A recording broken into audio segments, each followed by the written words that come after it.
રાતની પડેલી ભાખરી સવારે ઘીમાં શેકીને ખાવાની મને બહુ મજા પડે। ત્યાર પછી અમારા ઘરમાં તો હમણાં પાપડ જ છે। ઘઉંના પાપડ છે એ મમ્મી વણતા હતા અને આ ઘર મારે રોજ ફેરવવું પડે કામ કરવાનું હોય ત્યારે। પછી નીલના નાસ્તા માટે મેં અહીંયા મસ્ત મગ વઘારી દીધા હતા। વાણી અને ધર્મ બંને છે ને તેના રમકડા ટ્રકમાં ભરતા હતા। ભરવાનું કીધું એટલા માટે, નહીંતર તો મૂકીને જ બંને ચાલ્યા જાય।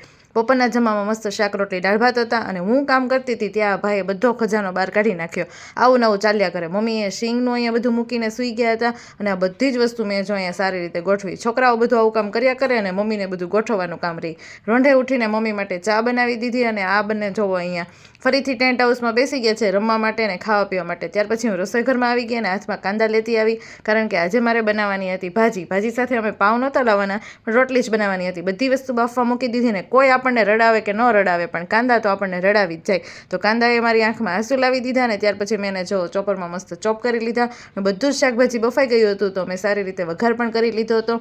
આમ અમારી ભાજી મસ્ત બનીને અહીંયા રેડી થવા જ આવી હતી। મસ્ત અહીંયા જો કલર પણ સરસ આવી ગયો હતો। ભાજી રેડી થઈ ગઈ પછી એની સાથેનું જે સલાડ આવે શીંગવાળું એ પણ મસ્ત અહીંયા મેં રેડી કરી લીધું હતું। આમ બધી વસ્તુ રેડી થઈ ગઈ, મારી થાળી પણ રેડી થઈ ગઈ અને જમવાનું રેડી હતું। જય શ્રી કૃષ્ણ, મળશું નવા વિડીયો।